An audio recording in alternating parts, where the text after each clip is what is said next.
Բարի երեկո, սիրելի հայրենակիցներ, բարև ձեզ։ Մի փոքր ուշացումով իմ խոստացած ուղիղ եթերը սկսեցի, ներողամիտ եղեք, տեխնիկական խնդիրներ կային։ 1-2 վայրկյան ոտներս կախկցենք, մինչև մեր հայրենակիցները միանան, որպեսզի ունկնդրեն իմ խոստացած ուղիղ եթերը կապված Նիկոլ Փաշինյանի եւ իր թիմակիցների էժան ստերի, մանիպուլյացիաների, կռուտիկների հետ, որոնք այսօր նույնպես լրատվական քաղաքական դաշտում տեղ գտան եւ ազգային ժողովի դալիճից եւ ազգային ժողովում լրագրողներին տրված մեկնաբանություններից։ Արդեն երկրորդ օրն է Հայաստանի լրատվական քաղաքական դաշտը քննարկում է Արցախյան հակամարտությունների հետ կապված փաստաթղթերը, որոնք վերջապես այդքան երկար ձգձգումից հետո հրապարակվեցին Նիկոլ Փաշինյանի կողմից։ Իհարկե այդ փաթեթը ամբողջական չէ, ինչպես այսօր նաև խոստովանեց նա, տարբերակներ կան, որ նա իբր չունի եւ չի հրապարակել, բայց իմ ասելիքը դրանից չի տուժում, չի տուժելու եւ իր ստերի որակը այդ հրապարակվելիք հնարավոր նոր փաստաթղթերից հաստատ չի կարող բարձրանալ։ Եվ այսպես Նիկոլ Փաշինյանը ստում է, այո, դա դառը եւ պարզ ճշմարտություն է։ Ստում է ոչ միայն Նիկոլը, ստում են նաեւ Նիկոլին սպասարկող ԿՊ-ական падգամավորներ, պաշտոնյաներ, անկախ սեռից, անկախ սոցիալական վիճակից, անկախ զբաղեցրած պաշտոնից, ԿՊ-ն կարծես թե ստախոսների ազգային հավաքականը լինի, իսկ Արցախյան բանակցությունների եւ դրանց հետ շահկապված պատերազմի, դրա հետևանքների, նրանց գործած դավաճանության հետ կապված, նրանք իրավի կարող էին Հայաստանը ներկայացնել ստի աշխարհի չեմպիոնատում, եթե այդպիսի չեմպիոնատ լիներ, որովհետեւ ստի ոլորտում Նիկոլ Փաշինյանը այս 2 օրը պարզապես կրկին ապացուցում է, որ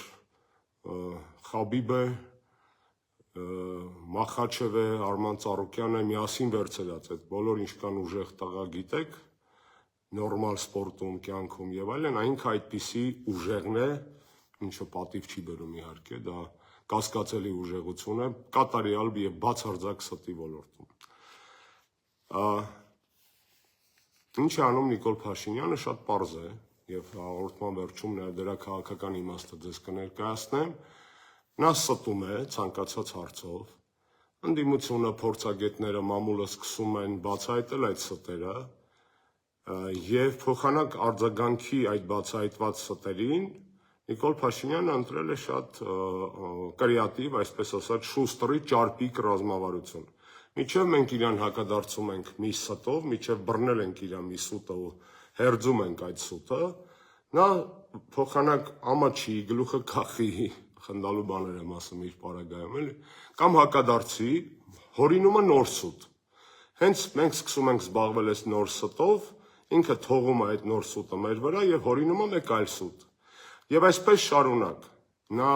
ստերի գեներացիայի եւ այս ստերի համար պատասխանատվություն չկրելու իրոք օլիմպիական ռեկորդսմեն է։ Եվ ահա այսօրվա խնդրին անդրադառնանք բանակցությունների հետ կապված նիկոլական եւ նիկոլամերձների հերթական ստերին, ես չեմ հոգնելու այդ ստերը հերձել, դա արել եմ եւ բանտում, հոդվածների միջոցով, այս հնարավորությունը կրկին ստանալուց հետո անում եմ նաեւ այսպիսի ձևաչափով, ինչպես նաեւ տաղավարներում, տարբեր ԶԼՄ-ների հրավերները ընդունելով, ուստի միջ բուն թեմային անցնել, ուզում եմ ազատություն մաղթել բոլոր քաղբանտարկյալներին, որոնք այս պահին զրկված են Նիկոլի դեմ հանրային խոսք հնչեցնելու, բայց դրանից իրենց պայքարը չի թուլացել, նրանք շփվում են մեզ հետ իրենց ուղերձներով, իրենց նամակներով, իրենց փաստաբանների միջոցով, իրենց կերպարներով, իրենց պատմություններով, իրենց ընտանիքի անդամների ուժեղ լինելով, դա եւ մեր ընկեր Դավիթ Համբարձումյանն է, եւ Նարեկն է, եւ Ազգենը Սաղաթելյան, եւ ազգային բարերար Սամվել Կարապետյանը, եւ Սրբազան հայրերը, եւ բազմաթիվ այլ քաղաքական բանտարկյալներ։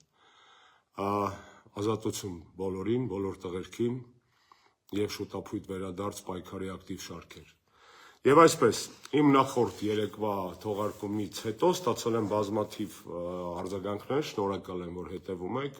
շնորհակալ եմ, որ հավանում եք, կիսվում եք, արձագանքում եք, բայց արձագանքները երկու մասի թողեք բաժանեմ։ Մի մասը ասում էր շատ լավ է, որ այդպիսի մանրամասնությամբ, մանրակրկիտությամբ փաստաթղթերի վրա հղում անելով եք բացատրում իրավիճակը, պարոն Աշոտյան, մյուս մասը ասում էր հակառակը Աշոտյան ջան, թղթախեղդ մի արա, մեզ տուր ընդհանուր գնահատականներ, մենք քեզ վստահում ենք եւ շնորհակալ եմ իհարկե այդ վստահության համար։ Ես այսօր կփորձեմ ձեզ ներկայացնել համադրելով այս երկու մոտեցումները, որքանով որ դա հնարավոր է։ Փաստաթղթախեղդ չեմ անի, բայց բոլոր, այսպես ասածներս նորից ցույց կտամ, որտեղ կարող եք հավաստվել, գտնել, ինքներդ համոզվել եւ այլն։ Ինչ են ասում նիկոլականները։ Այսօր նիկոլականների մի շարք թեզերի մեջ փորձենք առանձնացնել մի քանիսը ու դրանց անդրադառնանք։ Առաջի թեզը հետևյալն է, որ 19 թվականին իրենց կողմից փաթեթը չի մերժվել, այլ, ինչպես ասում էր փոխոսնակի աթոռին նստած մարդը, այլ իրենք ժամանակ են վերցրել գնահատելու համար Հայաստանի դիրքորոշումը, բանաձևելու համար Հայաստանի որոշումները եւ մոտեցումները։ Այսինքն ասում է, որ Նիկոլը չի մերժել 19-ի փաստաթուղթը, իսկ մենք ինչու ենք մեղադրում Նիկոլին, որ մերժելով բանակցային փաթեթը նա փաստացի դիվանագիտական հիմքեր, justification, այսպես ասած, casus belli տվեց ադրբեջանական ագրեսիայի համար։ Եվ այս սուտը վտանգավոր սուտ է, որովհետև ինչ է նշանակում մենք չենք մերժել 19 թվականի փաթեթը։ Ես չգիտեմ, ՀԱԿ փոխնախագահ Լևոն Զուրաբյանը, ով բարձրացնում է այն հարցը, որ Նիկոլ հրապարակի քո պատասխանը 19 թվականի փաթեթին կհասնի հաջողության, թե չէ, անկեղծ ասած իմ համար այդ հարցը առաջնային չէ, արդյոք Նիկոլը բանավոր է պատասխանել այդ փաթեթին, գրավոր է պատասխանել է առհասարակ ֆորմալ իմաստով, թե չէ, որովհետև Նիկոլ Փաշինյանը իրականում պատասխանել է այդ փաթեթին։ Նիկոլ Փաշինյանը պատասխանել է 19 թվականի առաջարկին, հունիսյան առաջարկին, երբ որ դրանից 2 ամիս անց օգոստոսին Ստեփանակերտում հայտարարեց, որ Արցախը Հայաստանը եւ վերջ։ Հայաստանի վարչապետի շուրթերից դա պատասխան էր համանախագահների առաջարկություններին, փաթեթին, որը այլ բան էր առաջարկում, քան Արցախ Հայաստանի միավորելը։ Այսինքն Նիկոլը պատասխանել է 19 թվականի փաթեթին։ Պատասխանել է իրեն բնորոշ լկտիությամբ, ջրիկությամբ, անլրջությամբ, հանցավոր անլրջությամբ, հայտարարելով այն, ինչ որ ես արդեն ասեցի։ Ավելին, Նիկոլ Փաշինյանը պատասխանել է այդ փաթեթին, երբ որ 20 թվականի փետրվարին Մյունխենում Ալիևի այդ անիմաստ եւ անփառունակ բանավեճից հետո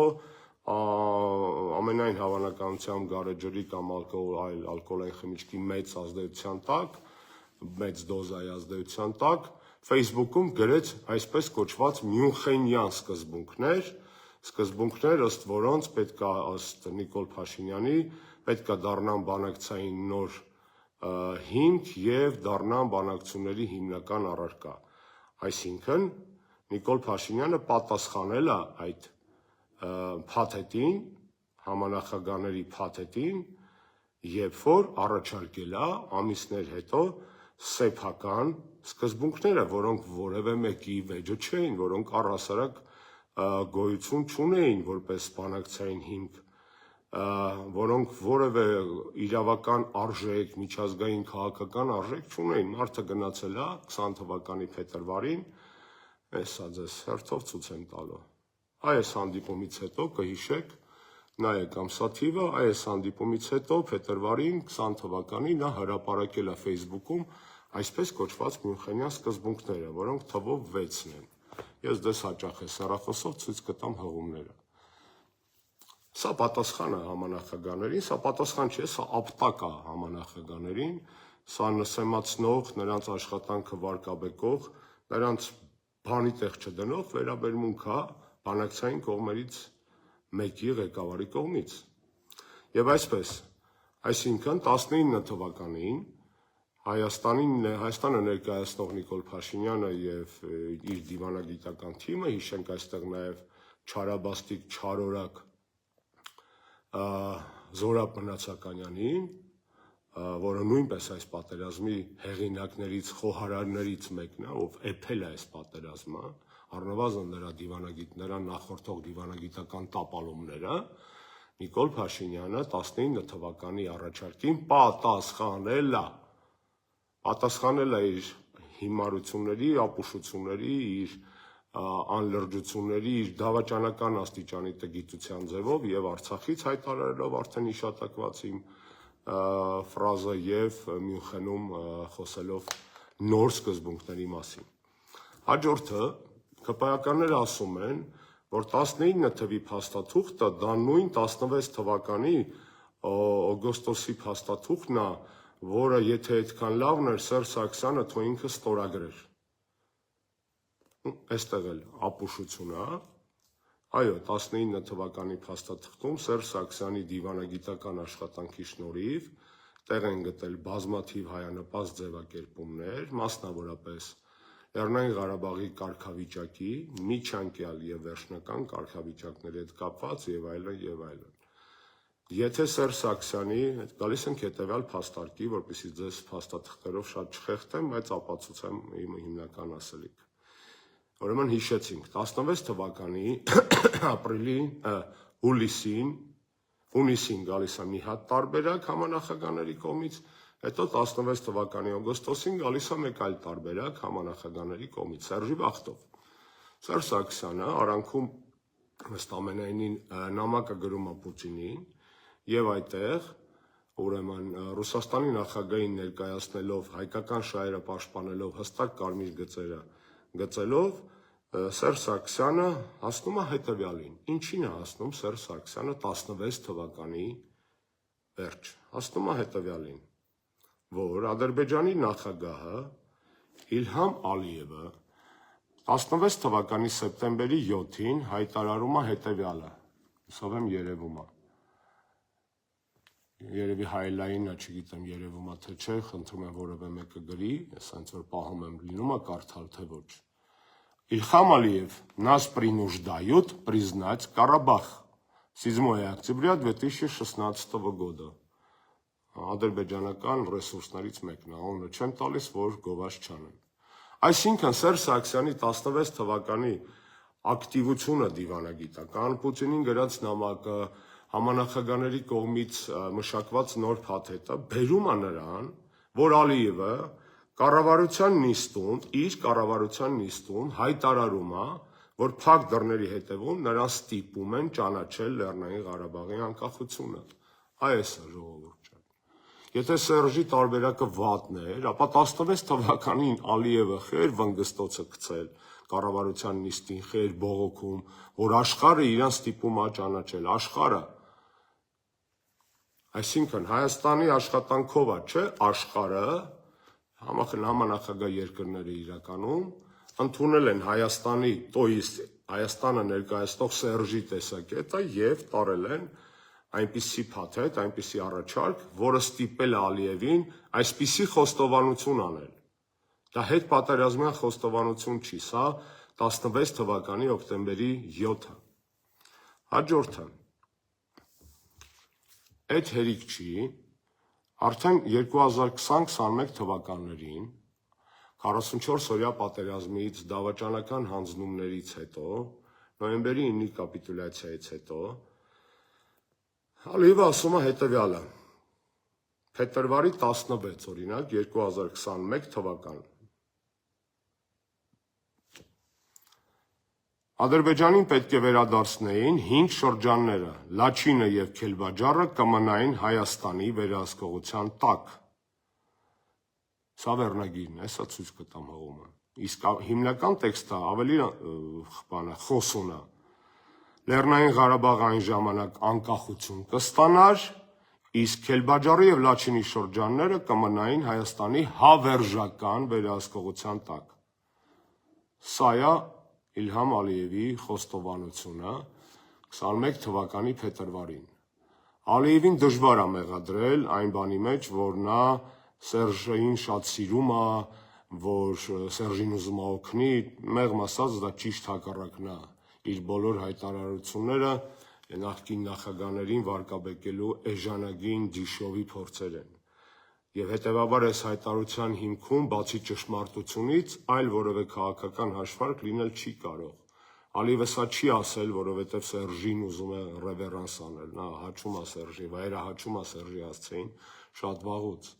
Ալիևը սա ասել է, որովհետև սա ճշմարտություն է։ Չգիտեմ, ստացվեց տեսնել թե չէ։ Եվ այսպես համեմատությունները, որ տիպը դե լավն էր թո ստորագրեր, իսկ եթե լավը չէր խիա ուզում, որ մենք 19 ստորագրենք, որևէ քննադատության մեղմ ասած չեն դիմանում, որովհետև 16-ի տարբերակի պարագայում Ալիևը խոստովանել է, որ իրան ստիպում են ճանաչել Լեռնային Ղարաբաղի անկախությունը եւ հետո տարիներ հետո խոստովանել է, որ Լաչինն ու Քելբաջարը հավերժակ մնալու են հայկական։ Սա էլ ֆիքսեցինք։ Հաջորդ սուտը, որ նրանք փորձում էին տարածել, Սերժ Սարգսյանի ուրեմն 16 թվականի հետ կապված եւս մի կարևոր բան եմ ուզում ձեզ ցույց տալ։ Մի քիչ երկար է։ Տեսեք ինչից ուր ենք հասել մենք 16 թվականի պարագայում լավ իմաստով եւ հիմա այս պարագայում շատ վատ իմաստով։ Ուրեմն Նիկոլի հրապարակած փաստաթղթերի մեջ կա այսպիսի ենթավեռնագիր. ԵԱՀԿ Մինսկի խմբի առաջարկներ 2016 թվական։ Խնդրում եմ կտցրեք այդ ենթավեռնագրի վրա, կտցնում եք ու բացում է այսպիսի 26 էջանոց փաստաթուղթ։ 26 էջանոց փաստաթղթում վերևը նայեք այստեղ, սա որ ամիսն է, սա январь 2016 год, կարգավորման առաջարկություններն է, սա հայ-ադրբեջանական դեկլարացիան է, հունվարի նախագիծը, որից հետո ուշադիր գալիս է համանախագահ երկրների հայտարարությունը, համատեղ հայտարարության նախագիծը, ուշադիր նայում ենք, վերջ, այլ փաստաթուղթ այս փաթեթում չկա։ Հաջորդ փաթեթը ներկայացվել է 16 թվականի հունիսին, ուշադիր նայում ենք, ուրեմն դեկլարացիա двусторонняя армяно-азербайджанская, հետո գալիս է ինչա заявление России, США и Ֆրանսիի։ Նայում ենք, հոպ, պրծավ։ Եվ վերջապես երրորդը, այստեղ ուշադրություն, август 2016 года։ Էլի սկսում է փաթեթը դեկլարացիայով հայ-ադրբեջանական, գալիս է հաջորդը трехстороннее заявление сопредседателя Минской группы ОБСЕ, ուշադիր, ժողովուրդ ջան, ուշադիր, заявлением պրծավ եւ հայտնվում է երրորդ փաստաթուղթը 16 թվականի օգոստոսին, ինչի մասին Նիկոլենք տոտալ փորձում են լռել, ձեն չհանել, պրծնել, անտեսել եւ այլն։ Այսինքն 16-ի հունվարին այս թուղթը չկար, 16-ի հունիսին այս թուղթը չկար, 16-ի օգոստոսին Հիշեցնեմ Սերժ Սարգսյանի նամակն էլ օգոստոսի 5-ը հայտնվում է ՄԱԿ-ի անվտանգության խորհրդի բանաձևի նախագիծ, նորից կրկնեմ, ՄԱԿ-ի անվտանգության խորհրդի բանաձևի նախագիծ, որով Լեռնային Ղարաբաղի հակամարտության կարգավորմանը տրվում է բարձրագույն միջազգային իրավական ուժ, այն է ՄԱԿ-ի անվտանգության խորհրդի կողմից ընդունվելիք բանաձևի տեսքով։ Բանաձևի մեջ, այս հասկացանք, չէ, այսինքն ապացուցեցի ձեզ, որ 16-ի ընթացքում վերջի փաստաթուղթ այնքան ենք աշխատել Սերժի վախտով, այնքան լավ է աշխատացվել, մեխանիզմները, հիմնավորումները, որ հայտնվել է ՄԱԿ-ի անվտանգության խորհրդի բանաձևի նախագիծը, ես Նիկոլի հրապարակած փաստաթղթերի եմ ասում, ոչինչ ինձանից չեմ օրինում, ոչինչ, որը հայկական դիվանագիտության աշխատանքի արդյունք էր։ Ֆիքսեցինք սա։ Հաջորդը, Նիկոլը այսօր ազգային ժողովում ասում է, որ ոչ մի միջանկյալ կարգավիճակ, կներեք շոքա, ոչ մի միջանկյալ կարգավիճակ Լեռնային Ղարաբաղին չէր հասնում, չկար այդպես բան, ինչ միջանկյալ կարգավիճակ, պետք էր քանդվեր Լեռնային Ղարաբաղի դե ֆակտո համակարգը կառավարման եւ ստեղծվեր հայ-ադրբեջանական համակարգ, կներեք ֆրանսերենից համար, какого хрена, ինչ հայ-ադրբեջանական համակարգ, Նիկոլ, այդ բոլոր փաստաթղթերի մեջ, այս մի մասնայի մոտ, այս բոլորի մեջ, այս բոլոր ինտերնետների մեջ, մի հատ ցույց տուր հայ-ադրբեջանական համակարգի մասին, որպես Լեռնային Ղարաբաղի միջանկյալ կարգավիճակի բնորոշում, ֆունկցիոնալ կամ սիստեմ։ Մի հատ ցույց տուր այստեղ։ Չկա։ Այսինքն սուտը, սա անսահման է սուտը։ Նման հասկացություն ժողովուրդ ջան, որ տիպը Լեռնային Ղարաբաղի միջանկյալ կարգավիճակը, եղած կարգավիճակը քանդվեր, ստեղծվեր զերոյից հայ-ադրբեջանական համակարգ, ինչպես այսօր Նիկոլը հայտարարել է ազգային ժողովում, չկա։ Ավելին ասեմ ձեզ, չկա նաև հիշում եք այն 44 օրյայից անմիջապես հետո խոսում էր այն մասին, որ Շուշին պետք է լիներ ադրբեջանական, որ Շուշին եսիմ ինչ, Շուշին պետք է վերադառնային ադրբեջանցիները, գիտեմ իմ որոշ հեռուստադիտողներ նաև շատ հարազատ չեն սիրում, որ ընթացքում ջուր եմ խմում, կներեք, բայց ստիպված եմ։ Հիշում եք 44 օրյայից հետո ասում էր, որ Շուշին պետք է լիներ ադրբեջանական ըստ փաստաթղթերի։ Այնքան մեծ ապուշություն էր, որ դաժե Զորիկ Մնացականյանը այդ առիթով հրաժարական տվեց, որովհետև տենց բան չկար գրած ոչ մի փաստաթղթում։ Մենք այն վաղ տարիներ առաջ ձեզ ասում ենք, որ Նիկոլը ստում է։ Օբոգի, պարզվեց իրոք ստում է։ Իր փաստաթղթերից պարզվեց, ձեր համար ժողովուրդ ջան օբոգի, ես գիտեի, որ ստում է։ Ոչ մի տեղ էս ամբողջ փաթեթի մեջ չկա նման բան, որ Շուշին պետքա դառնար ադրբեջանական։ Հիմա Նիկոլ Փաշինյանի, այսպես ասած, ստերի մասով նորից շատ կարևոր բան, այդ միջանկյալ կարգավիճակի հետ կապված, տեսեք, այս 19 թվի փաթեթն է, այս իրանց վաղտվա, իրանց տված փաթեթն է, որի վրա լիքը մեր աշխատանքն է, այո, լիքը լավ բաներ կա ստեղ, այս նույն փաթեթի, այս զայավլենյան եմ կարդում հիմա ձեզ համար, трехстороннее заявление. Говорится, что Россия, США и Франция поддержат в соответствии с пунктом 6 декларации признание за Нагорным Карабахом прав, обеспечивающих организацию полноценной жизнедеятельности населения, что предполагает демократическое формирование и функционирование избираемых населением Нагорного Карабаха законодательных, исполнительных и судебных органов власти и местного самоуправления. Այսինքն Ռուսաստանը, Ֆրանսիան եւ ԱՄՆ-ն ճանաչում են, վերցում են պարտավորություն ապահովել, որ Լեռնային Ղարաբաղի բնակչությունը ձևավորի ժողովրդավարական ընտրության միջոցով, ինչը եւ ԿՂՀ-ում, օրենսդիր, գործադիր եւ դատական իշխանություններ եւ տեղական ինքնակառավարում։ Соблюдение основных прав и свобод человека, политическое եւ այստեղ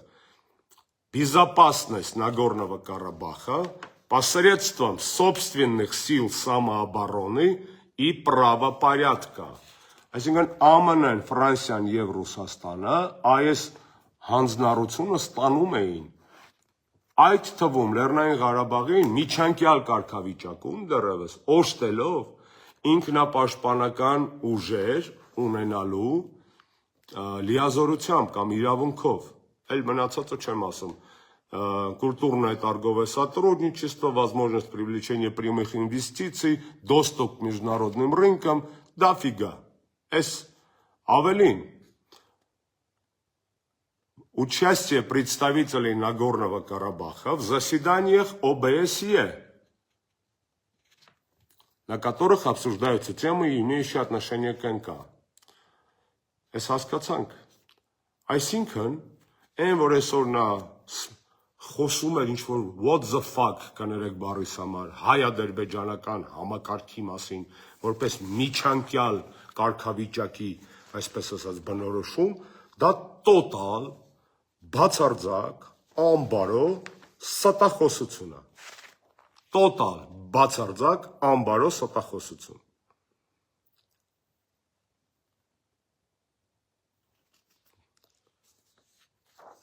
Пошли дальше. Դրանով իր այդ սուտը չի ավարտվում։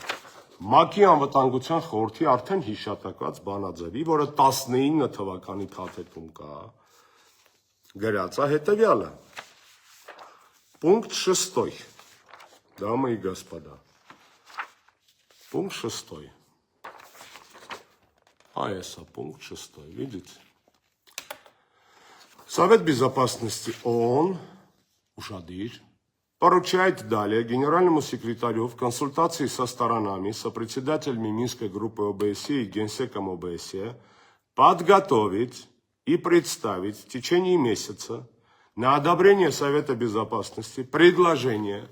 о правовых и практических модальностях вступления в силу договоренностей, содержащихся в абзаце 1 пункта 6 декларации пункта 4 и 5 заявления.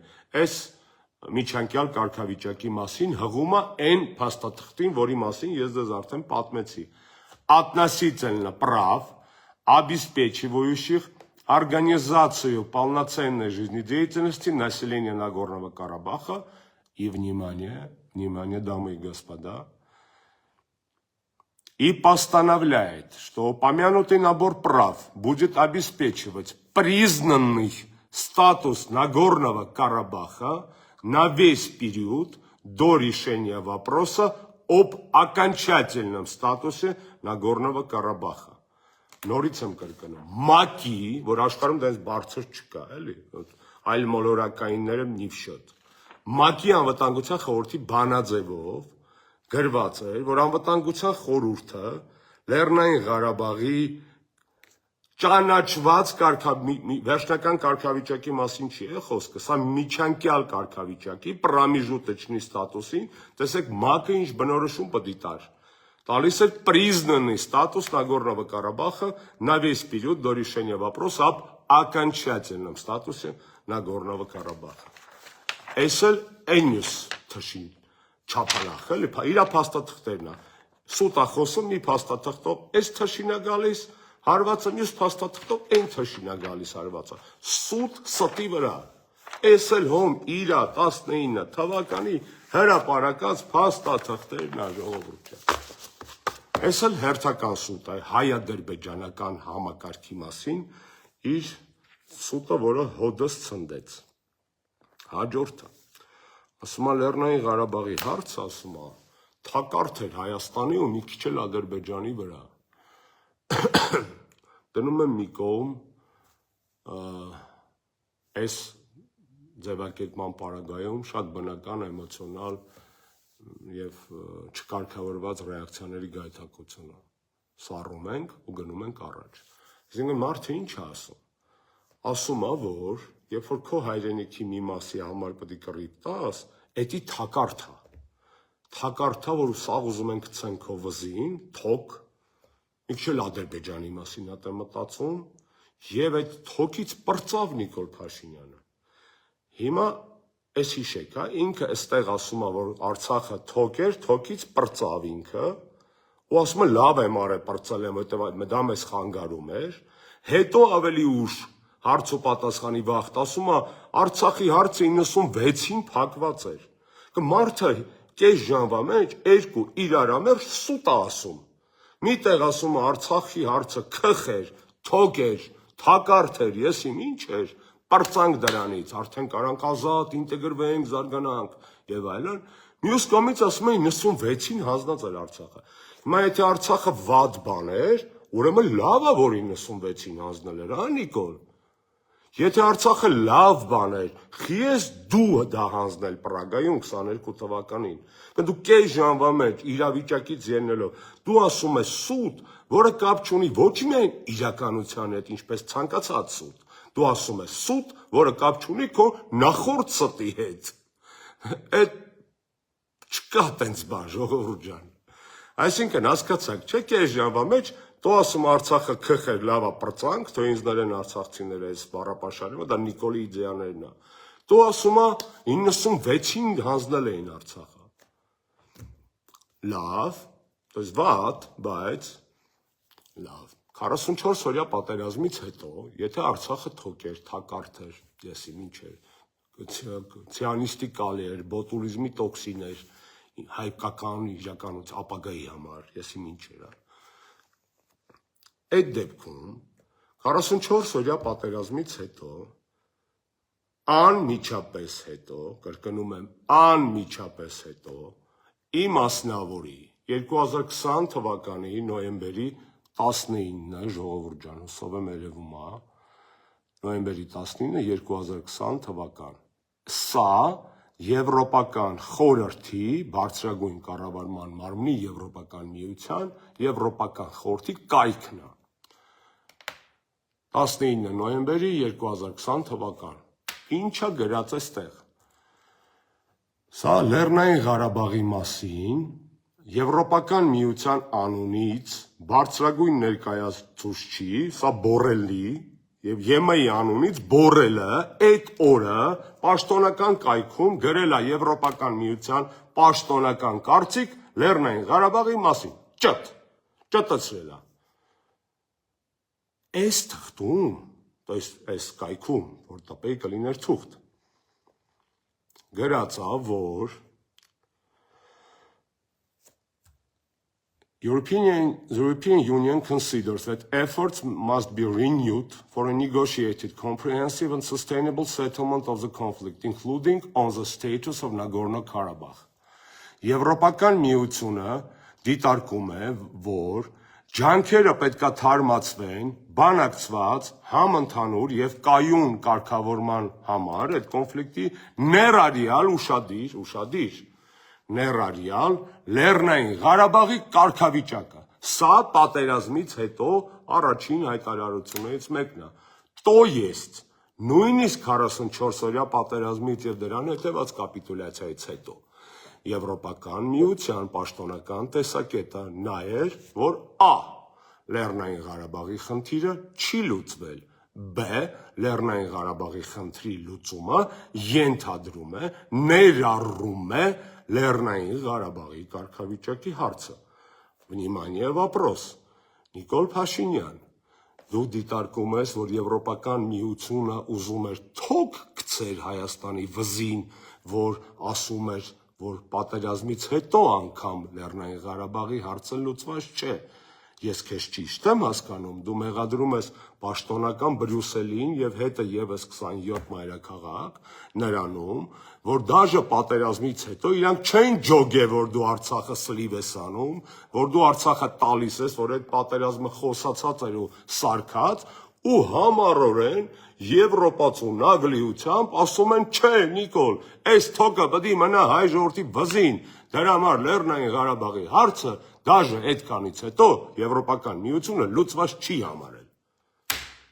Կպատասխանես հուսով եմ։ Եվրոպացիք թոք էին գցում այս 20 թվականի նոյեմբերի 19-ի հայտարարությամբ, թե ոնց, թե դու ես խափում։ Լավ, это еще не все. Գնացինք դալշը։ Պատերազմից հետո ժողովուրդ ջան։ Պատերազմից հետո Գերմանիայի կանցլեր նախորդ Օլաֆ Շոլցը պատերազմից շատ հետո ավելին ասեմ ձեզ, դաժե Պրագայի հայտարարությունից հետո 23 թվականի մարտի 2-ին Գերմանիայի կանցլեր Օլաֆ Շոլցը շեշտել է Ղարաբաղի ժողովրդի ինքնորոշման իրավունքի կարևորությունը։ Ջոգում եք, Շոլցը Նիկոլ հետ հանդիպել է, Նիկոլը ինքնորոշումից չի խոսել, որովհետև այդ թոկը հանել է մեր վզից, մենք հազիվ շնչում խպարտ ու տենց խերոս էինք։ Շոլցը նեմեց էլի, в общем, այդ բառը չի կարելի, գերմանացիք չեն հասկանա մեր հումորը։ Ասում է, չէ Նիկոլ, ես Բերլինից քո վզին այդ թոկը նորից գցում եմ, որտեղ Լեռնային Ղարաբաղը թոկ է եւ դու պետք է թոկի տակ մնաս։ Внимание, вопрос, Նիկոլ Փաշինյան։ Շոլցը ուզում էր թոկ պահել մեր վզին, որ 23 թվականին քո հետ հանդիպման ժամանակ ասում ա, որ ինքնորոշման իրավունքը գոյություն ունի, թե կներես, հազարներ մտքովս չի անցնի, բայց պետք է տեսական, թե դու խաբում ես, Նիկոլ։ Գնացինք դալշը։ ԵԱՀԿ Մինսկի խմբի կայքը ավաղ փակվել է, այսինքն կայքը փակվել, առանձին ենթաբաժինը փակվել է, թղթերը չենք կարա հանենք, որ դեզ օնլայն ցույց տամ, ունեմ արխիվիս մեջ տանը։ Այս համարեք սենց չեմ ցույց տալիս, ով կուզենա կնկարեմ, կճպցնեմ ստատուսի այս բանի տակ, լայվի տակ։ 2021 թվականի ապրիլին, նորից եմ կրկնում, պատերազմից հետո այս սաղինչ ասում եմ օրինակները, նայեք, Արցախը թոք էր, թակարդ էր, քխեր, փիսեր, Նիկոլը պատերազմ արեց, Դավաճանը պատերազմ արեց, որ պրծնի այդ թոքը հանի, մենք շնչենք,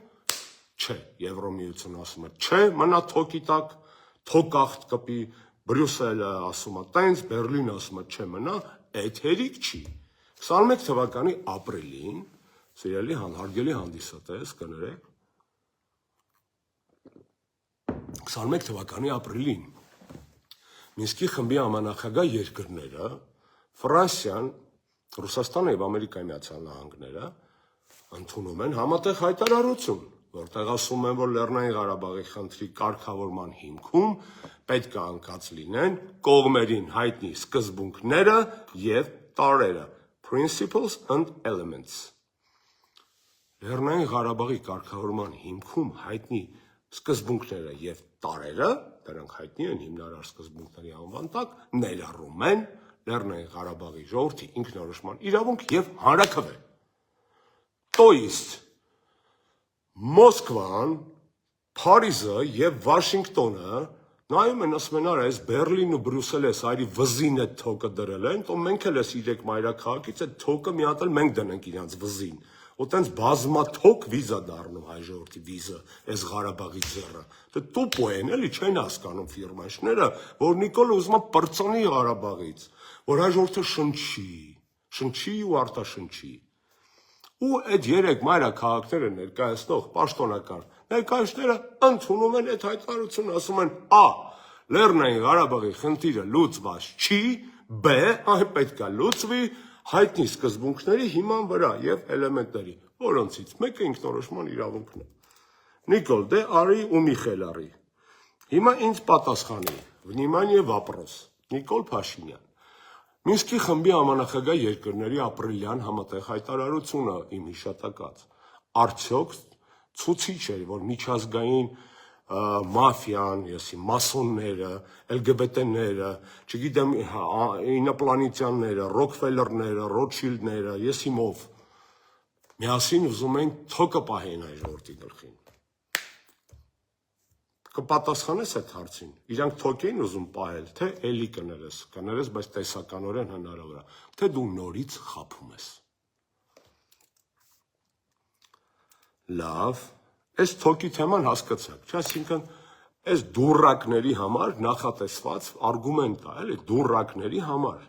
Մեր ժողովրդին այս մարդը դրել է դուրակի տեղ, էյշի տեղ կներես ժողովուրդ ջան։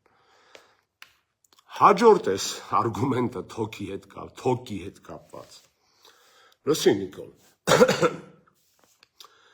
Տո դու ասում ես, որ Արցախի հարցը թոք էր մեր վզին եւ թակարդ այդ թվում մասամբ Ադրբեջանի նամյոկներ անելով հիմնականում իմ հասկանալով Մոսկվային, բայց ինչևէ ոչ միայն։ Հիմա ընդունեցինք Մոսկվային օքո ուղված թափանցիկ ակնարկը։ Եթե Ռուսաստանի Դաշնությունը թոք էր ուզում պահեր հայ ժողովրդի վզին Ղարաբաղի հարցը, ըստ քեզ։ Այդ դեպքում շաբաթներ, ամիսներ, օրեր, մի երկու տարի շարունակ դու եւ քո թիմակիցները տո եւ նամյոկ են անում եւ պրյամոյ տեքստով ասում են, որ Ղարաբաղը հանձնել են ռուսները։ Ջոգում ես, что что-то не то է այստեղ։ То есть մեկ դու ասում ես, որ Ղարաբաղի հարցը թոք է, եւ դրանից պետք է ազատվել, որ ձեռք բերել անկախություն, եսիմ ինչ։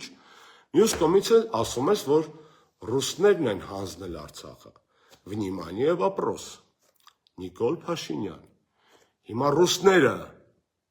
հանձնել են Արցախը ըստ քեզ, թե թոք էին ուզում պահել Արցախը մեր վզին։ Եթե հանձնել են Արցախը, իսկ Արցախը թոք էր, իսկ թոքը վատ բան է, то есть ռուսները ազատագրիչներ են։ Ես ճիշտ եմ հասկանում քո լոգիկան, եթե вообще թե լոգիկա կա, թե ուրիշ ձև կարելի այս լեգոն շարել։ Եթե ռուսները չեն հանձնել Արցախը եւ Արցախը թոք էր ըստ քեզ, ապա ինչու ես դու ասում, որ ռուսները հանձնել են Արցախը, ուզում ես պրոռուսական քաղաքականություն վարեցնի։ Ես չեմ հասկանում։ Կբացատրես, չէ՞։ Կամ դու, կամ ռուսները իրոք այդպես չեն ջոգում պատմության ու աշխարհում իրենց դերը, то թոք են բռնում, то հանձնում են մեզ ազատագրում են այդ Արցախից, կամ կներես Նիկոլ, զուտ տեսական հարցադրումը, կարողա դու նորից ստում ես։ Գնացինք դալշը։ Այդ որ ասում է, то դու ինքն չգիտի ինչ ասում, չէ՞, то ռուսներն են հանձնել Արցախը, то նախկինները 96 թվին, то նախկինները Ստամբուլի 99 թվի դեկլարացիայով, то ես իմ ինչ, то պարզվում է ռուսները, այդ լավ, դնում եմ մի կողմ։ Նիկոլ Փաշինյան, քեզ շատ սիրող, երկրպագող, շոշափող, համակրող մարդու ցիտատ եմ բերում 2023 թվական հունիսի 14 Ժոզեփ Բորել կներեք Նիկոլ Փաշինյանը Հայաստանի առաջին ղեկավարն է, ով հայտարարել է, որ Արցախը Ադրբեջանի կազմում է, Ժոզեփ Բորել։ Հիմա չեմ ջոգում։ Տոլի Բորելը քեզ լավություն էր ուզում աներ, Տոլի Բորելը իրավրից էր ուզում մաքրեր չեպեն, որովհետև ցույց տվեցի 2 տարի առաջ ուրիշ բաներ ասում, որ Արցախի հարցը լուծված չի։ То դու տվեցիր Արցախը Ադրբեջանին Պրագայում եւ Բորելը ստիպված ասա հայտարարում։ Տոլի ես тебя разводят как дурачка на будущее, չգիտեմ։ Բայց Ժոզեփ Բորելը էս հայտարարել է 23 թվական հունիսի 14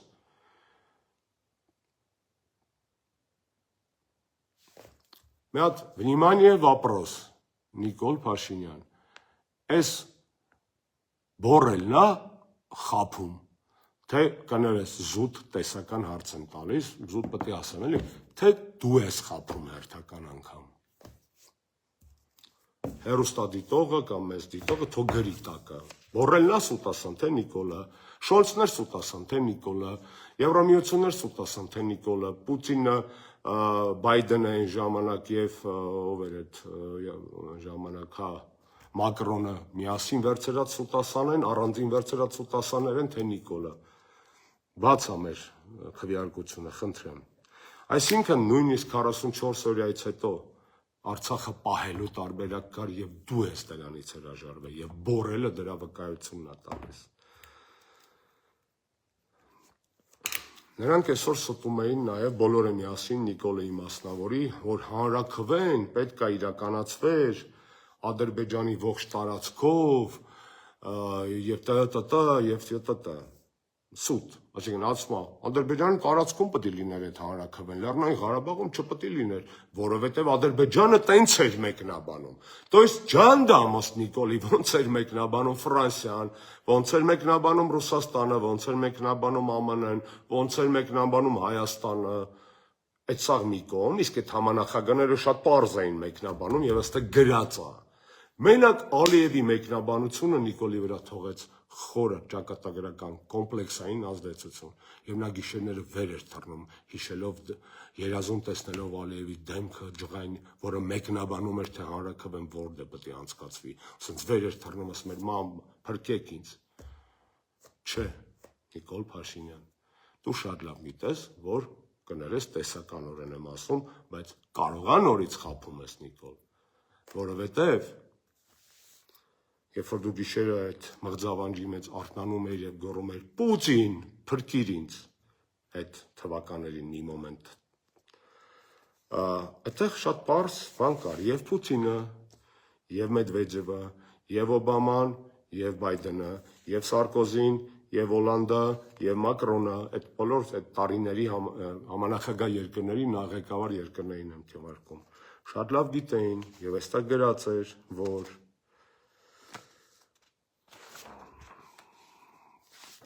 կներես հեսա քեզ ցիտեմ հարգելի հանդիսատես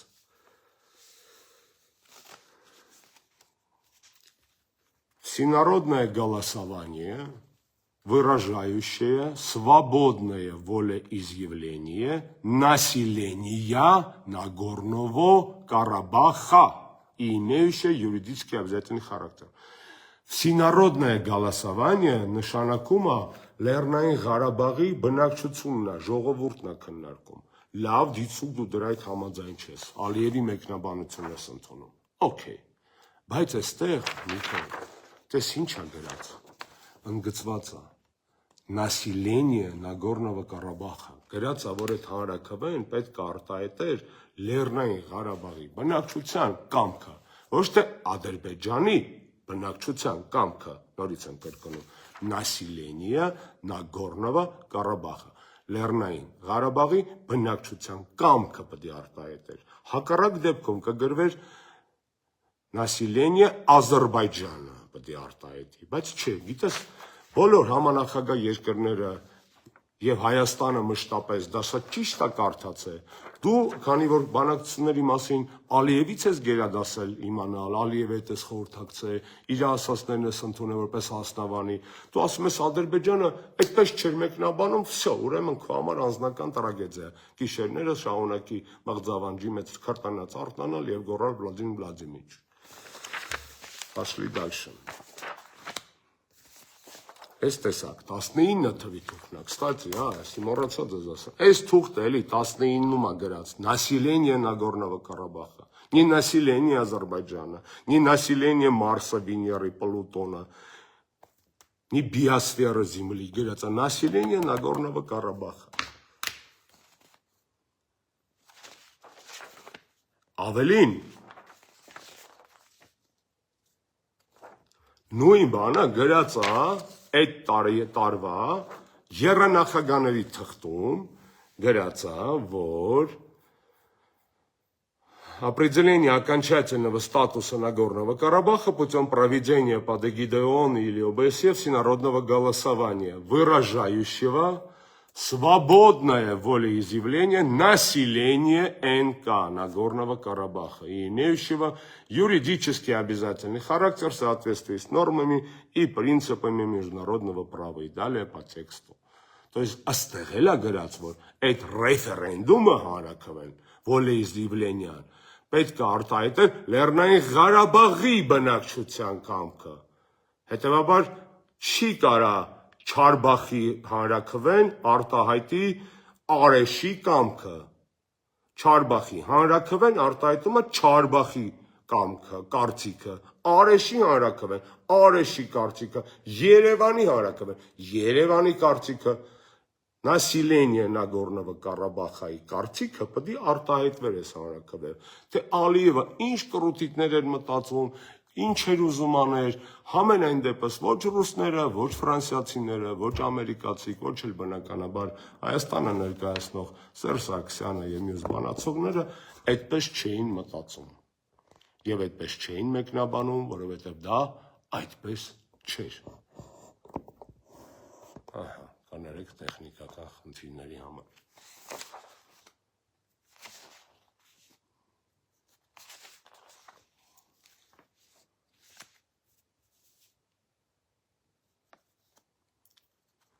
Հարգելի,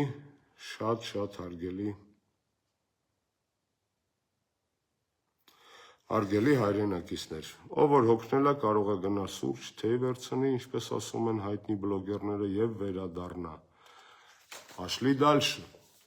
Այս նույն բանը, որ Լեռնային Ղարաբաղի բնակչության հանրաքվեն պետք է կարծիքը հանրաքվեն պետք է արտահայտել ոչ թե Ադրբեջանի, տես նիկոլական ամենադիշովի ապուշ կրուտիկներից մեկը գրած է նաեւ այս ՄԱԿ-ի անվտանգության խորհրդի բանաձևում 16 թվականին, որը 19-ի փաթեթում իրան տրվել է, Նիկոլը սա ունի, ուներ, միջև այն բանից չարեց։ Ստեղ էլ 10-րդ կետով իմ երեկվա լայվում ասեցի, նույն բանն է գրած։ Определение окончательного статуса Нагорного Карабаха путем проведения под эгидой ООН или ОБСЕ всенародного голосования, выражающего свободное волеизъявление населения Нагорного Карабаха. Исходя из того, что международное сообщество признает любой результат такого голосования. Повторяю. Исходя из того, что международное сообщество признает любой результат подобного голосования. Проект резолюции Совбез ООН от 2016 года, пункт 10. Այս թուղթը կա եւ 19 թվականի քարտեզում, որը դու դիտավորյալ մերժեցիր, եւ կա 16 թվականի քարտեզում, ինչպես ցույց տվեցի, դա Սերժ Սարգսյանի եւ հայկական դիվանագիտության ջանքերի արդյունք է։ Пошли дальше.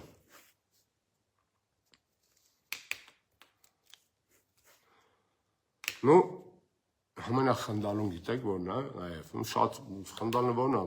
զավեշտա լացելու է այս ախշորջան։ Լացելու է, որովհետև այս ամեն ինչը ինչ որ տեսնում ես այս հրապարակված փաստաթղթերով, թե մենք ինչ ենք կորցրել, ինչեր ենք կորցրել, ում պատճառով ենք կորցրել, ինչու այդ մարդը միջև հիմա պատժված չի, եւ այլն, եւ ոնց է ինքը փորձում է ստացնել այս շիտեղ դնելով։ Սա, չգիտեմ, գժվելիք պարզապես։ Եմ որ ասում է թոքեր է Արցախի հարցը բան։ Ես առաջարկ ունեմ, լավա պրծանքս, այդ ամբողջ իմաստը իրա։ Ես առաջարկ ունեմ բոլոր այն մարդկանց, նեղանակ չնեղանակ, ովքեր վստահում են Նիկոլին, եւ այդ ասացին, ովքեր նիկոլական են, առաջարկում եմ անել հետեւյալը։ Հարգելի հայրենակիցներ ջան, եթե դուք հավատում եք Նիկոլի այդ բանաձևին, որ ձեր հայրենիքի մի մասը բեռ է եւ այդ բեռից պետք է ազատվել, անկախ գնից, հազարավոր զոհերով, այդ սա գնում եմ Նիկոլ։ Առաջարկում եմ հետեւյալը։ Ձեր բնակարաններից վաղնևետ, բոլորը, ձեր տներից, հողամասի բնակարաններից, վաղնևետ, բոլորդ վազում եք, բոլորդ գնում եք նոտարի մոտ եւ ասում եք, որ այս բնակարանս մեծ է, այս սենյակը բեռ է իմ համար, ավելորդ տաք հասնում եմ ձմեռա, ավելորդ ջուր է ծախսվում ամառը, ավելորդ լույս եմ վառում, ավելորդ գույքահարկ եմ մուծում, ավելորդ պեկն է գալի, ավելորդ էս, ավելորդ այն, ես իմ բնակարանի այսինչ կտորը, տեսեք, Հայաստանը, մեծ Հայաստանը, Հայաստանի Հանրապետություն պլյուս Արցախը 42,000 էր, այսինքն 12,000-ից ավել կորցրել են, այդ անոմա մոտավորապես 30%, 30% խնդրում եմ, պահանջում եմ բոլոր նիկոլականներից, որոնք համաձայն էին, որ հայրենիքի այդ 30%-ը բեռ էր իրանց վրա, անպայման, վաղը վազել նոտար, եւ այդ 30%-ը, այդ իրանց բնակարանի հողի, գարաժի, ամեն ինչի, ձեր ունեցվածքի 30%-ը վաղնևետ կտակեք, նվիրեք ձեր հարևաններին, վերևի հարևանին, տակի, ներքևի, կողքի, без разницы։ Բոլոր են նիկոլականները, որոնք կիսում են այս կարծիքը, որ հայրենիքի այդ 12,000 քառակուսի կիլոմետրը, իհարկե Լեռնային Ղարաբաղի խնդրի կարգավորումից հետո, եթե ամեն ինչ նորմալ գնար եւ այդ շրջանների եւ ստատուսի միջև այդ խնդիրները լուծվեր 12,000 չէր մնալու արզը։ Այս պայդերությամբ եմ ասում։ Ձեր բնակարանների 30%-ը հարգելի հայրենակիցներ, որոնք հավատում են եւ երկրպագում են Նիկոլին եւ այս թեզին, հանձնում եք, թշնամուն չեմ ասում, չեմ ասում զոհ տվեք ձեր Աստված կարել բայ, զոհ տվեք ձեր երեխեքին, չէ, առանց ավելորդ արյան, առանց ավելորդ կաթիլի, առանց որևէ բանի զոհերի, որ նույն վիճակը լինի, բայց առանց զոհերի, էլի, հա, կլինի տենց անենք։ Նույն վիճակը առանց զոհերի, ձեր ունեցվածքի 30%-ը վաղը հանձնում եք ձեր հարևաններին, տեսնեմ քանիսդ կանեք, ձերն է սեփականն է, ձեր քրտինքով առած չեմ կասկածում, շարանգել եք հիշողությունը, պապուս, տատուց, կնոջ բանը պրիդաննի է եսին, ձերն է, կյանքում չեք անի, հարգելի հայրենակից նիկոլականներ, կյանքում ձեր նաղդի ունեցածի 30%-ը չեք տա դաժե ձեր հարևանին, էլ չասեմ ձեր թշնամուն, պրոստը տակ չեք տա, ուր մնաց կռվով, դավով, Աստված կարոտպայի տարանքում մարդ տպվի, դանակարվի եւ այլն, չեք անի, չէ, իսկ այս ձերը չէր, այս հայրենիքի այն հատվածը, որը Նիկոլ այսօր ու այս 5 տարի է հիմնավորում է, որ բեռ էր, թոք էր, այդ ձերը չի, այդտեղ հայեր չէ, այդ իրանցն է նաև, այդ իմ Արցախցի հայրենակիցներինն է, բայց նաև ձերն էր, չէ, ձեր հայրենիքն էր դա, դուք ձեր գարաժից այդ 30%-ը չեք նվիրի խալխին, հարևանին, են էլ պրոստը տակ, հարգելի նիկոլականներ, առաջինը ով վաղը փաստաթղթերով լինելով նիկոլական այս կարծիքի կրողը, կապացուցի ինձ, որ ինքը այդ Նիկոլի խաթր այդ 30% իր բնակարանի տաբելը հարևանին կստանա ինձանից մի հատ մեծ շիշ կոնյակ, այդպես ասեմ։ Մյուս զավեշտը, ասում է, այսքանից հետո ինչ բանավիճ եմ ասում նախկին նախագահներին, արա քիչ է սուտ ասանա, ստախոսա, կլինիկական ստախոսա, մի հատ էլ պլագիատչիկ է, Նիկոլ պլագիատչիկ,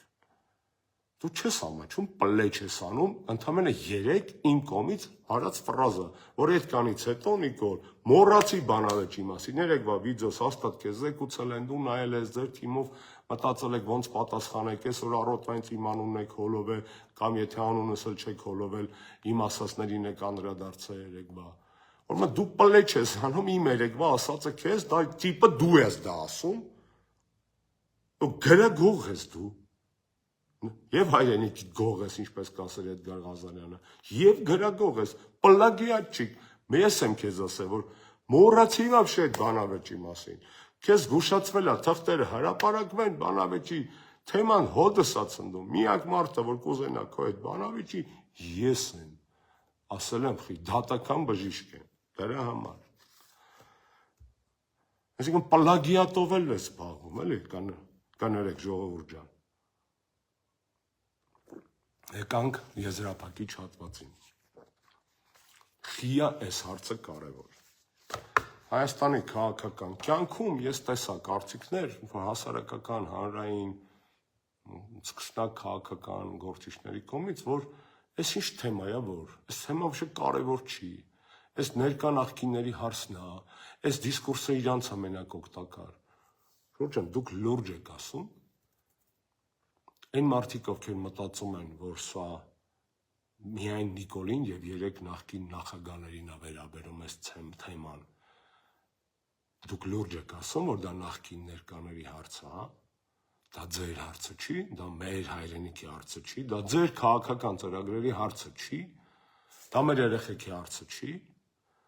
դա երկրում տեղի ունեցած խայտառակ դավաճանական արարքների պատժելու հարցը չի, դա անարդարությունը վերացնելու, արդարությունը վերականգնելու, ճշմարտությունը բացահայտելու հարցը չի, բա դուք հանրային գործիչներ եք, իրավունքների պաշտպաններ եք, բա այսքան աղաղակող, խայտառակ վիճակի բաներ ա տեղի ունեցել մեր երկրի հետ, ոչ թե երկրում է, երկրի հետ, ու ձեր վեճը չի, հա, դուք դա համարում եք ձեր քաղաքական, հանրային, հասարակական օրակարգից դուրս, եթե դուք իրոք այդպես եք մտածում, դուք ինֆանտիլ եք ժողովուրդ, իսկ եթե դուք այդպես ասում եք, որովհետև այս թեմայի մեջ ձեր տեղը չեք գտնում PR-ի տեսակետից, դժվար չի ձեր տեղը գտնելը, պետք չի լինել Նիկոլ, Սերժ, Ռոբերտ կամ Լևոն, որպեսզի այս դրամայի մասնակիցը լինել, ես այդ 4-ից ոչ մեկն եմ, հա, 3-ից տեղակալն եմ, 3-րդ նախագահից տեղակալն եմ կներեք, բայց ես այդ 4-ից ոչ մեկն եմ, լիքը մարդ, այդ կապն էլ չունի, այդ 4-ից որևէ մեկի հետ, այդ կապը ստեղ է, այդ ձեր հարցն է, այդ հարցը ներկայի և նախկինների և ներկաների հարցը չի, այդ հարցը անցյալի հարցը չի, այն ինչ որ կատարվել է մեր երկրի հետ, այդ թվում այս թղթերի մի մասն եմ ցույց տալիս, թղթերում արձանագրված, հաստատ ձեր խելքի բանն է, կարաք կարդաք հասկանաք, դաժե եթե 4-ից մեկը չեք։ Ավելին, դաժե եթե 4-ի թիմերից եւ ոչ մեկին չեք պատկանում։ Սա լյուբոյ քաղաքացու հարց է, ոչ դիվանագետների միայն, ոչ քաղաքագետների, ոչ եսիմ գեոպոլիտիկների, ոչ այդ 4 նախկին եւ ներկա ղեկավարների թեմերի, չէ, դա լյուբոյի, դա բոլորի հարցն է։ Տվես թղթերի մեջ է ճշմարտությունը, թե ինչ եղավ մեզ հետ, խի եղավ մեզ հետ, ով է մեղավոր եւ ինչ է պետք անել ապագայում, որպեսզի նման բաներ տեղի չունենա։ Սա անցյալի կռիվ չի, սա ապագայի համար կռիվ է, ապագայի համար կռիվ է։ Եվ նորից կրկնեմ, եթե դուք դա չեք հասկանում, քաղաքականությունը, չնայած Նիկոլը որ քաղաքականության մեջ, այլ ոչ մեկին չեմ կարող ֆռամասեմ քաղաքականությունը տեղը չի, որտեղ սենց ոնց որ դժոխքի դռները բացված է այս քաղաքականության, ով կա լցվել է մեջը, կամ լցվում է։ Լցվեք, լավ եղեք, հաջողության ասեք, եթե մաքուր եք այստեղ։ Եթե դաժե ստեղները չի երիկում, բայց ստեղ մաքուր եք, հաջողության հասեք։ Իսկ եթե չեք գիտակցում իմ նախորդ ասած, ուրեմն ինֆանտիլ եք, ժողովուրդ։ Իսկ եթե գիտակցում եք պարզապես շահի տեսակետից դա չեք ասում, ուրեմն սահմանագծին մոտ, բարոյականության սահմանագծին մոտ ռացիոնալ եք, ռացիոնալ եք, գտեք ձեզ այս ամեն ինչի մեջ, որտեղ սա ձերն էլ է, իրականում սա ձերն էլ է, սա բոլորինն է, այս թղթերը, այս ճշմարտությունը, այս պատերազմը, այս բանակցությունները, այս կորցրած հայրենիքը, այս հայրենիքի ապագան, սա ձերն էլ է, թե ձերը մենակ են վարչապետի աթոռնա, որ ուզում եք զբաղեցնեք, թե պատավատներն է, որ ուզում եք նստեք, գործողումներն է, որ ուզում եք գնաք, չէ, տղերք, այս դարդն էլ է ձերը, իսկ սա դարդ է, սա ողբերգության պատմություն է, ազգային ողբերգության պատմություն, և դուք այդ պատմության մասն եք, փախնեք դրանից, թե չփախնեք, քաղաքացիները կարող են խուսափել չտենալու տալ, մարդիկ ովքեր ուզում են քաղաքականության մեջ լինել, առավել ևս հավակնություններ ունեն, միայն ողջունում եմ, եթե ստեղ մաքուր եք, խնդիր չեմ տեսնում, բայց նման բաներ մի արեք, սա ձերն էլ է, սա նախկին ներկայի բանավեճը չի, որ ձեզնից ձեն է գողանում, դուք հայրենիքը ձենով եք չափում, ժողովուրդը ձեր համար ընտրազանգված է,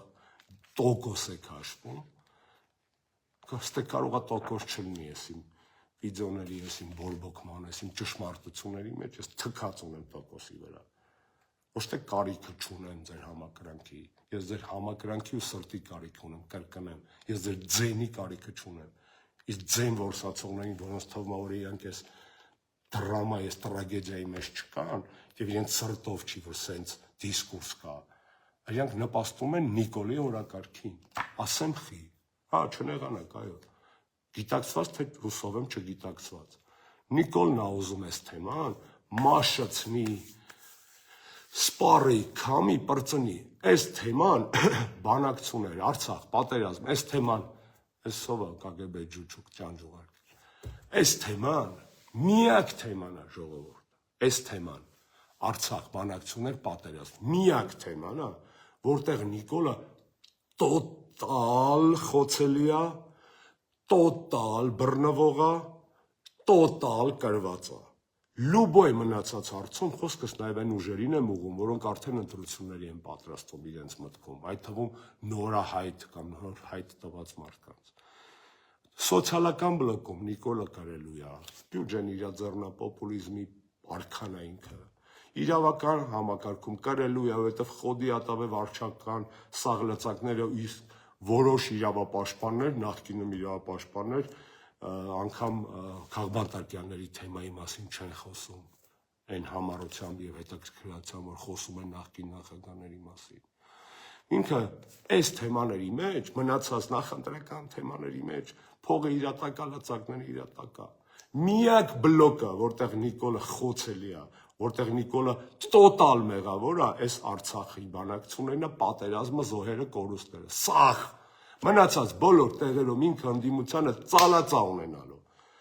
Այս միակ տեղն է, որտեղ իր մեղքը 100%-անոց է,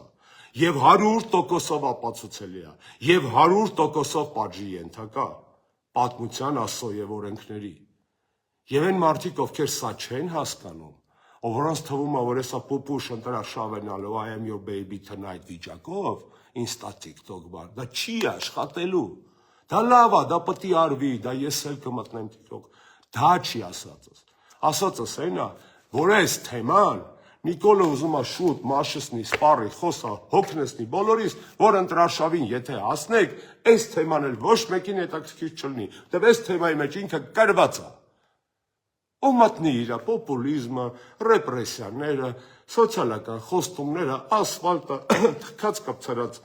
շենքերը եւ այլն եւ այլն։ Հասկանում եք ինչ եմ ասում։ Այսինքն Նիկոլ Փաշինյանի շահագրգռվածությունը մաշեցնել, տաշել, զերոյացնել այս թեման, հատկապես միջև ընտրաշավ։ Այնքան խոսալ, որ հոգնենք պատասխանելուց, որտեղ այդ դեպքում սա իր Աքիլեսյան գարշապարն է։ Այն ով չի հիշում հունական լեգենդա, հիշեցնեմ այսօր միտեղ հիշեցրել է։ Այն Աքիլեսը, որ ծնվել է, աստվածներ իրան շատ էին սիրում, կիսա աստված էր ինքը։ Սենց բարձրել է մեր կրունկից, մցրել է մի հատ կախարդական ջրի մեջ, գետի մեջ, սենց թափ է, որ դա ջուրը կպել է, այդ մարդը դարել է անխոցելի։ Մենակ կրունկից, որ մերը բռնել է, ջուր չի կպել այդտեղ։ Եվ Աքիլեսը սլավ ջանդակով անխոցելի էր, բացի այդ կրունկի այդ տակի բանից, որտեղից մերը բռնել է, երբ որ կողում էր ջրի մեջ։ Ու տեղից էլ Աքիլեսը մեռավ։ Հիմա Նիկոլ Փաշինյանի Աքիլեսյան գարշապարը այդ Ղարաբաղի հարցն է, այս բանակցություններն է, այս պատերազմն է։ Ուրիշ մնացած հարցերում ինքը անգերազանցելի է, որպես PR-շիկ, որպես պոպուլիստ, որպես անպատասխան հույսի վաճառական, այսօր խաղաղություն ավաճի, խաղաղություն արա։ Այս թղթերով պատերազմ բերած մարդը ունի այդքան լկտիություն եւ պետք է անտալ արժանին մատուցել դերասանական պրիմիտիվ ամպլուայի մեջ, բայց բարձր կատարողական, որ այս ամենի չտակ հələ մեզ դե ժողովուրդ ջան խաղաղություն է մատուցում, ասմանտրությունները խաղաղությանը պատերազմի անատոմիան հրապարակել է 19 թվականի փաստաթուղթը վրեն պատերազմի խոստովանությունը հրապարակած մարդը այսօր պատերազմի թեմայի մեջ մեղադրվելու փոխարեն խոսում է խաղաղության մասին։ Մի խոսքով, հարգելի ընդդիմադիր գործընկերներ բոլոր դաշտերից, չթողեք այս թեման Նիկոլը մոռանա, մարսի, անցնի գնա, մի հոգնեք հատկապես այս թեմայով նրան հակադարձելուց ամեն մի ստի, անգամ կրկնվող ստի, էլ չեմ ասում նոր ստերի պարագայում, սա բոլորիդ հարցն է, սա ներկա նախկինների հարցը չի, սա Սերժի Ռոբերտի Լևոնի և Նիկոլի հարցը չի, սա Լյուբոյի հարցն է, որովհետև նորից կրկնեմ, սա Հայաստանի հետ պատահած ողբերգության պատմությունն է, պատերազմի անատոմիա, և սա բոլորիդ է վերաբերվելու, եթե ձեզ թվում է, որ սպիտակ օձիքներով կարող եք գալ հավաքնել նստել աթոռներին, չունենալով առնվազն սիրտ, էլ չասեմ բան, չեք կարող։ Ինչևէ, շնորհակալություն ուշադրության համար, մի քիչ երկար խոսեցինք, սիրելի ժողովուրդ, հնարավորինս բարի գիշեր։